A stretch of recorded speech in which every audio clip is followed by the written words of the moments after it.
Nah, dalam rangka itu kami mengambil alternatif terjelek, katakanlah ini lambat. Maka apa skenarionya? Skenarionya adalah sekarang ini untuk crude yang kita ambil dari Middle East, sebagian kita alihkan untuk ambil di Amerika. Supaya apa? Ada kepastian ketersediaan crude kita. Yang kedua, impor kita kan untuk solar kan udah selesai. Yang kita impor sekarang bensin. RON 90, 93, 95, 98. Alhamdulillah secara kebetulan untuk mengimpor jenis bahan BBM seperti ini tidak kita lakukan dari Middle East. Tapi kita lakukan dari negara-negara di luar Middle East, termasuk dalamnya adalah Asia Tenggara. Jadi ini relatif nggak ada masalah. Alhamdulillah teman-teman semua, kita tahu bahwa Selat Hormuz sekarang lagi ditutup akibat dinamika perang antara Israel, Amerika dan Iran. Dan ini dampaknya tidak hanya pada dampak perang tapi juga berdampak pada energi global. Kita tahu bahwa di Selat Hormuz itu melewati kurang lebih sekitar 20,1 juta barel per day. Jadi Selat Hormuz itu supply global itu 20,1 juta barel per day. Di mana 20,1 juta barel per day itu termasuk di dalamnya adalah Indonesia melakukan impor crude dari Middle East yang melewati Selat Hormuz. Namun dengan berbagai macam dinamika yang ada, alhamdulillah ternyata setelah tadi kita detailing, dari total impor crude kita dari Middle East itu kurang lebih sekitar 20-25%. Selebihnya kita ambil dari Afrika, dari Angola, dari Amerika, kemudian dari beberapa negara lain seperti Brazil. Jadi secara keseluruhan impor kita untuk crude 20-25% dari Selat Hormuz, selebihnya tidak dari sana.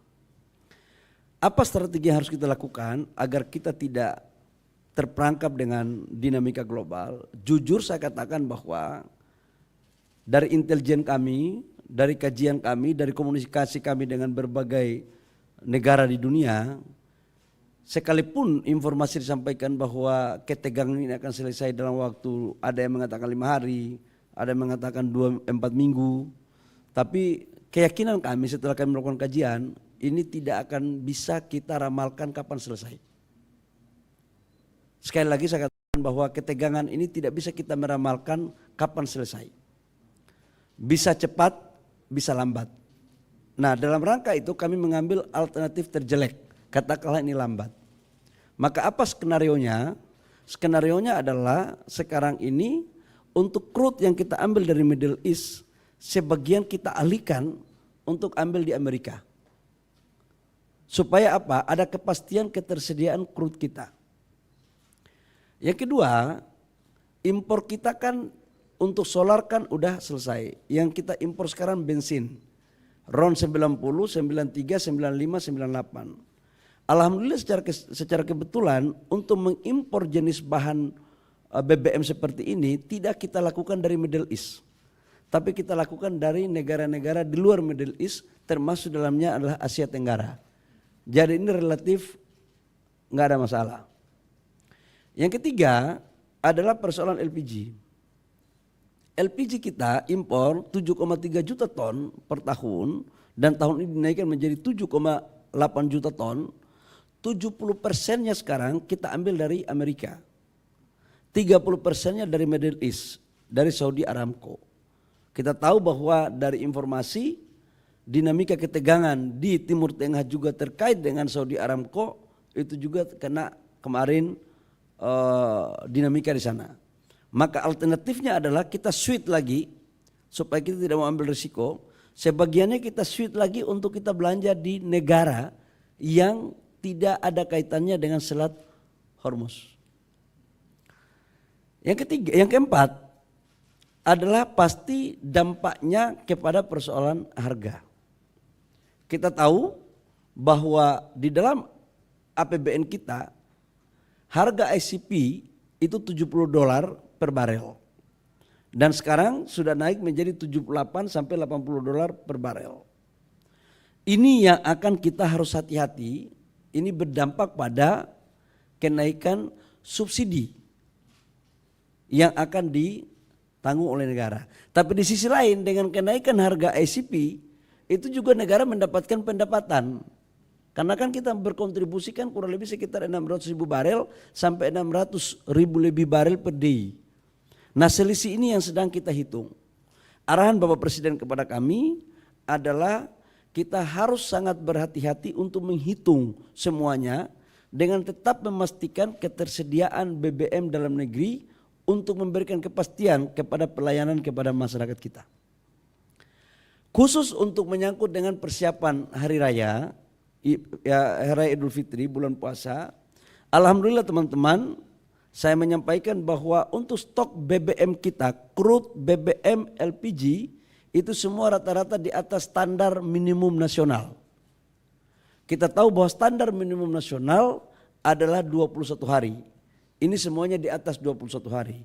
Dan memang secara faktanya ketahanan energi kita, storage kita, itu maksimal di angka 25 sampai 26 hari. Enggak lebih dari itu. Makanya sekarang pemerintah lagi sedang berusaha untuk membangun storage yang kapasitasnya bisa sampai dengan 3 bulan. Karena itu standar internasional. Berikut pasti ada pertanyaan adalah bagaimana dengan persoalan PLN. Saya mencoba untuk melihat dinamika itu juga. Teman-teman media bahwa RKAB untuk batu bara dan nikel itu memang kita lagi menata, kita melakukan penyesuaian. Kenapa kita menata? Karena memang ini kita hitung betul antara supply and demand. Idealnya adalah batu bara kita produksi banyak, volumenya besar, tapi harganya juga harus bagus. Tapi apa yang terjadi? Sekarang kita produksi banyak, tapi harganya kan lagi jatuh. 43% dari total batu bara yang diperdagangkan itu disuplai dari Indonesia. Total batu bara yang diperdagangkan di dunia itu 1,3 miliar ton. Dan kita menyuplai kurang lebih sekitar 500 sampai 550 juta ton. Tapi apa yang terjadi? Harganya bukan kita yang mengendalikan. Harganya di luar yang mengendalikan. Ideal harganya bagus karena supply and demand-nya, supply-nya besar, demand-nya sedikit, maka harganya jadi murah. Kita harus memaknai bahwa pengelolaan sumber daya alam kita ini barang milik negara. Dan negara ini dikelola harus dengan hati-hati. Pemerintahan tidak akan pernah berhenti. Pemimpinnya yang berganti, suatu saat bukan lagi saya jadi menteri. Kita mempersiapkan kepada generasi berikut. Jadi jangan kita mengobrol murah barang-barang kita. Nah kaitannya dengan itu, dengan kita melakukan penataan terhadap RKAB, dengan memprioritaskan untuk memaksimalkan memenuhi kebutuhan nasional. Termasuk dalamnya adalah kebutuhan PLN. Untuk kebutuhan PLN, teman-teman media dan seluruh rakyat Indonesia, saya memastikan bahwa sampai dengan bulan Maret, April, no issue. Karena kita mengikuti terus perkembangan kebutuhan batubara terhadap PLN. Dengan tetap memperhatikan kualitas dan harga yang ekonomis. Ini yang sekarang kita lagi tata.